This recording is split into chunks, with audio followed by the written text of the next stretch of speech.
What is going on to all my movie fans out there, and welcome back to my channel. My name is Elliot and this is MovieFiles. Today we are back discussing Babylon, the new epic period comedy drama film written and directed by Damien Chazelle, and it features an amazing cast that includes Brad Pitt, Margot Robbie, Calva, Jean Smart, Jovan Adepo, and Li Jun Li. Now this film chronicles the rise and fall of multiple characters during the Hollywood's transition from silent to sound movies in the late 1920s. Now I got a chance to see this in theaters, and after seeing this film, I can truly say you're either gonna love this movie or you're gonna hate this movie, and I'm gonna let you all know by the end of this review which camp I reside in. We'll be discussing that and so much more in today's spoiler-free breakdown. But before we get into it, if you all haven't already, consider subscribing to the channel and hitting that notification bell. That way you can stay up to date with all my early reviews. You can also give your boy a follow on Instagram, TikTok, and Twitter. All those links can be found in the description of this very video. Which, speaking of this video,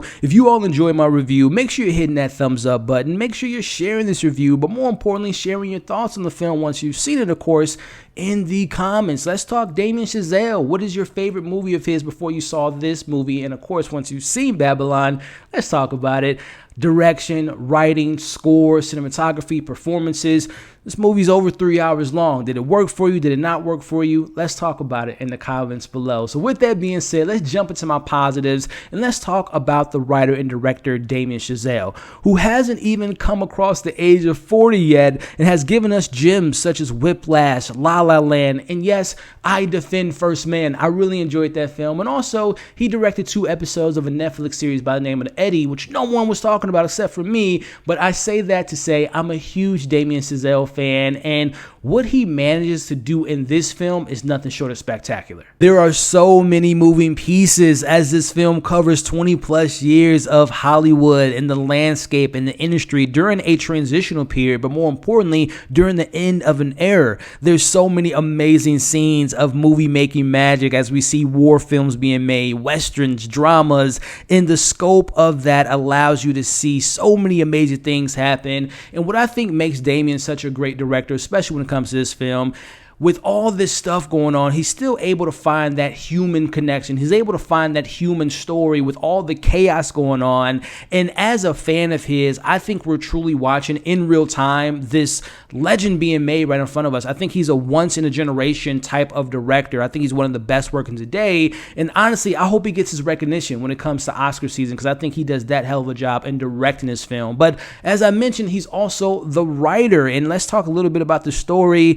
I definitely could see this being a love letter to movies and film throughout the amazing history of movie making, but also I think this is not only a love letter, but also can be looked at as an obituary to the death of Hollywood before its rebirth. Not only do we witness the transitional era of going from silent films to sound and its effects on not just production, but what it did to some of its biggest stars, but also we see the egos of these actors. We see the impact, fame, and fortune and influence had on them, and this film isn't afraid to show you all the stuff that they indulged in the most foul ways possible. This is a story about chasing fame and greatness, about wanting to be a part of something bigger than yourself, about losing yourself and what happens to someone when they lose their anchor. So yes, I was very impressed by Damien's direction and his writing, but I also want to take the time to applaud the production team. I'm talking about the recreating of this era, the hair, the makeup, the beautiful cinematography by Linus Sandgren, who's worked with Damien on both La La Land and First Man.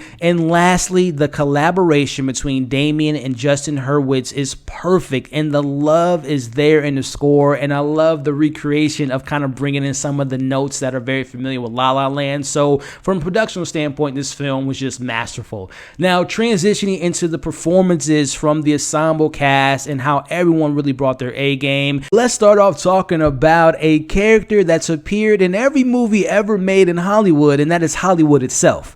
The depiction of Hollywood in this film is beautiful, It's inspiring, it's uplifting, but it's also tragic and scary and horrifying and sad and ugly and racist and sexist and just straight up crude and just disgusting at times. Listen, this film does not glorify the stuff that we hear about Hollywood stars, but it is showing you an insight of what Hollywood can do to a person. Now, diving into some of these supporting actors in this role, starting off with Jean Smart as Eleanor, who plays a journalist who could both help your career but also break it. I thought that she was really great in this film, and she has one of my favorite scenes in this film with her and Brad Pitt having a discussion about his career. So she was fantastic. Also think of the performance from Li Jun Li as Lady Faye, who just captures your attention every time she's on screen. And I like how the film almost has her representing this idea that you have to change yourself. You have to change who you are as a person in order to stay in the limelight. So I thought that she was great in this film. And we'll talk a little bit about later in regards to my favorite scenes, but Tobey Maguire's in this film is more like a cameo more than anything, but I'm telling y'all right now, when it comes to that scene, it's literally perfect. It's scary, it's horrifying, it is just something a lot of people will be talking about, and we'll talk about that a little bit later. But focusing on the main cast here, we're mainly focusing on 4 main characters in this narrative. We have Nellie, played by Margot Robbie, we have Jack, played by Brad Pitt, we have Manny, and we also have Sidney Palmer. And let's start off talking about Sidney, who was played by Jovan Adepo. I thought he was fantastic. He really shows what it looks like as a black man during this time in Hollywood and how they were used in a way of showing diversity or playing to a trend in colored people being on screen. And we see his journey, how he got there and what he had to sacrifice in order to make it. To my knowledge, this is Diego Calva's first kind of big project in Hollywood, and I thought he was fantastic. As Manny, who we first meet early on in the film, doing one of the worst jobs in attempting to manage this insane Hollywood party, to becoming someone very important to the Hollywood studio, I really thought that he was the audience in this film. He was the person that navigated us through the story. He also was one of those more pure-hearted characters that really cared for people, and most of the film, he puts others before himself. So I thought that he was fantastic. But listen, man, Brad Pitt and Margot Robbie brought their A game in this film. Brad Pitt plays Jack Conrad, the biggest movie star during this time, whose days are numbered when things are changing. I really enjoy seeing Jack's career and him seeing things change right in front of him and how he starts to see this end of the line and how that affects him.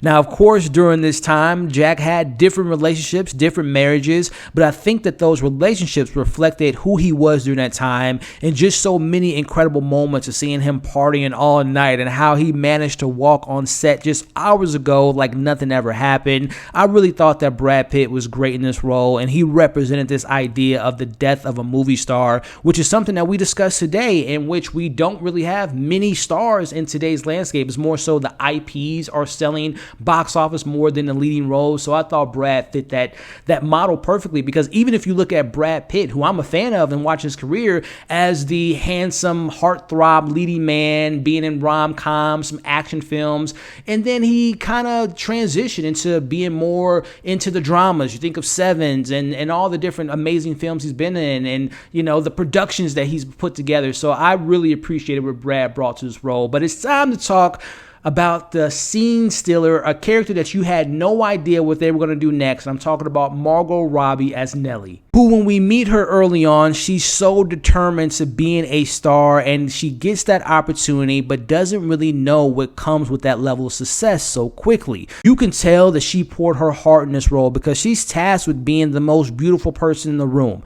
the loudest person in the room, and she had to stand out or else she'll be forgotten. And seeing what that does to a person to live up to those expectations, and what happens when you can't be yourself, and the trouble you see her get herself caught into, and what that can do to her career. This is just an amazing performance. I've been watching Margot for a very long time, and I really do hope that she gets that nomination when it comes to that time of the year. And I can see some people comparing this role to like a Harley Quinn, which I can see that, but I also think there's a little bit of her that I, Tanya vibe, where it's like you think the character's gonna go right, but they go left. You think they're going up, but she's go down. Like, she plays chaotic perfectly, and I thought she was just so great in this role. And again, I can see her getting that nomination. But taking the time to appreciate what these characters represent and how timely it is in the landscape of today's Hollywood lens. Look at Jack, for example, who's the Hollywood leading man in the death of the Hollywood star. Nellie is the sex symbol who has to fit within a certain box and a certain narrative. You look at Manny and Sydney, who are being the face of diversity only to benefit Hollywood. So again, even though this took place in the 1920s, it just shows you the harsh reality that we see these things happening every 5 to 7 years. Look at our landscape now, the death of the movie star, the change of the landscape of technology being used in theaters and streaming. You can have the conversation again. Everything's woke. If you got a black person leading a film, it's woke. You got a woman leading a film, it's woke. So it's just so many things, and it's just kind of crazy to see how Hollywood tends to have these trends that pop up every 5 to 7 years. So I thought it was kind of brilliant how, again, this is taking place in the 20s, but we're seeing some of this stuff still happen in today's landscape, which just kind of blows my mind. So a couple more points that I want to bring up before we get into my criticisms. I found the pacing of this film to be very interesting because it's insane in the first two halves, and it slows down as the film kind of finds its footing, which I thought was brilliant, because to me, the pacing is a perfect representation of those characters in their early career. Things are coming at them 100 miles per hour, getting the whole kitchen sink thrown at them, but as their careers slow down, the film slows down. So I thought that was great in how they tied that together. But let me tell you all something about preparing yourself for this film. This film is extremely chaotic. It's loud, it's inappropriate, it's vulgar, it's in your face and doesn't apologize for that, and it's going 100 miles per hour without much warning or time to breathe. Now, don't say I didn't warn you all, but remember this keyword I'm gonna give you right now. Do not eat any food during the first 5 minutes of this movie. And once you see the elephant, if you got some food in your hand, put the food down for a brief moment. I'm warning you all now. And just to kind of give you all the brief rundown of the standout scenes for me, or the WTF moments, without giving you all spoilers, I'm just going to give you a quick example. The first half of this movie and the way the film opens with this crazy ass party and how we transition into them going from this party and literally hours later having to be on a film set was just so brilliant. It's probably it's like 30 minutes. It's the opening of the film. It's really the first half. It's some of the craziest things I've seen all year in any movie that I've seen all year. And I've seen quite a few movies. So I'm telling y'all, you're not prepared for the first half of this movie. It is chaotic. And it reminded me so much of kind of a blend of Quentin Tarantino's Once Upon a Time in Hollywood meets Wolf of Wall Street by Martin Scorsese. It's crazy, but of course it has its own spin to its own narrative that it's telling. And just a couple more things, like there's just things in my head I'm thinking about that I just can't unsee. But there is a scene in regarding a quiet on set, which at first was getting a little bit stale, but like a stand-up comedian, when they're setting up their joke and it's like, okay, where is this going? And they land the punchline. That scene, quiet on set, was like hilarious and just so many great moments there. It has a great payoff. And I talked about it earlier. Nellie's such a great character. There's a scene where she's at a party and she's forced to change herself and she is not having it.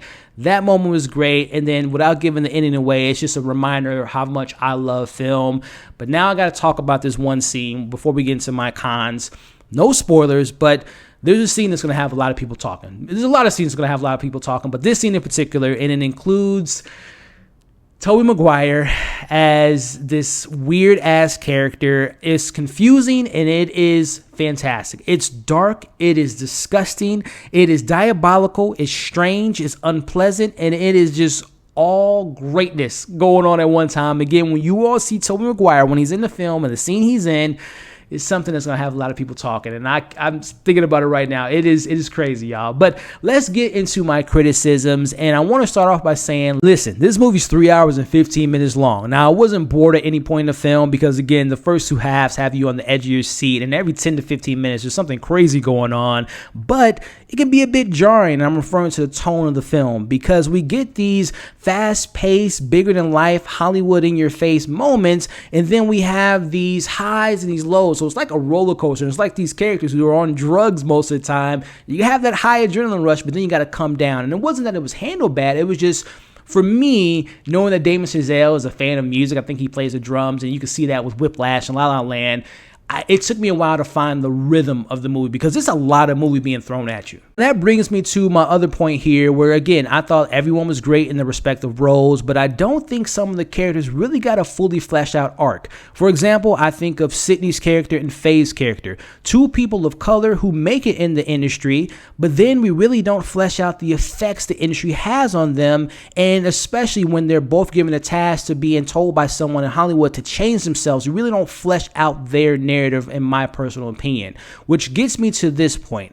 I personally would have preferred if this film would have focused on one main story versus splitting it into like four main characters, because in my opinion, you got to fill in the blanks a lot of times. For example, I think of Nellie and her relationship with her parents, or her lifestyle, or the vices like gambling. It's mentioned, but it's really not shown. Or even Jack, who has these various marriages, and he has this really particular relationship that meant something to him because this person believed in him, and we really don't focus on that certain aspect of his life much more than just one or two scenes. Again, I just wish there was more of a one main character story perspective versus taking a peek behind the scenes of what's going on with Manny, what's going on with Eleanor, what's going on with Faye, because ultimately when some characters get their emotional conclusions, it didn't really hit for me because of all the switching of multiple perspectives and characters. So those are my main pros and my main cons, and trust me, there is so many more topics, discussions, and just so much more I can say about this film, but I'm just going to end it here. But before we get into my score and my overall thoughts,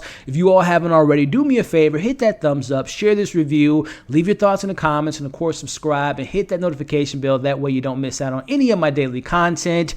Overall, this is easily one of the most bizarre, insane, tragic, dark, beautiful, and wonderful experiences I've had this year while watching a movie. Directional choices are bold and fearless and extremely creative and powerful writing by Damien Chazelle, and he truly displays the beauties and the hellish, nightmarish qualities of Hollywood and the birth and rebirth of the various cycles that it entails. Now, I personally don't think the film needed to be that long, and I wish that it would have focused more on one or two main stories versus the ensemble approach. But ultimately, it's a bit messy at points. It can be scattered, but it's also ambitious, it's mind-blowing. And I know some of the classic Hollywood purists might not enjoy some of the fictional stuff that's made up. But even with my criticism, I posed the question up top. Did I love it? Did I hate it? I land on I ultimately love this film, and with that being said, I'm going to give Babylon a 4.8 out of 5, and right now as I'm recording this, a couple weeks before it comes out, it's in my top 5 of the year. So with all that being said, this film will be available worldwide, nationwide, I believe on December 23rd. I recommend you all give it a watch, and when you do, make sure you use the restroom, and again, remember what I told y'all, do not eat food during the first half of this film, and particularly the opening sequence involving an elephant. So hey, that's my thoughts of the film, 4.8 out of 5, and it is one of the best films this year. But hey, that's my thoughts. I want to know yours in the comments once you've seen it. What worked, what didn't work, favorite moments, least favorite moments. Let's talk about the standout scenes, Tobey Maguire being one of them, and ultimately, where does this film land? If you're a Damien Chazelle fan like I am, where does it land on your personal list? If I were to give you all just off the top of my head how I would rank his films right now, still to date, La La Land is just a masterpiece for me. I'm going to go Whiplash, Babylon, and then of course First Man. So that's my rankings. It might change after I revisit some of his films, but share yours in the comments. Thank you all for watching this review. Hope you all are staying safe. Hope you all had a good time, because I certainly did. Just a friendly reminder before we leave this thing out, make sure to like, share, comment, subscribe, and hit that notification bell. As you all can see on the screen now, come and join the community. Check out my other reviews for this year. Check out my most recent review, and we'll catch you all on the next breakdown.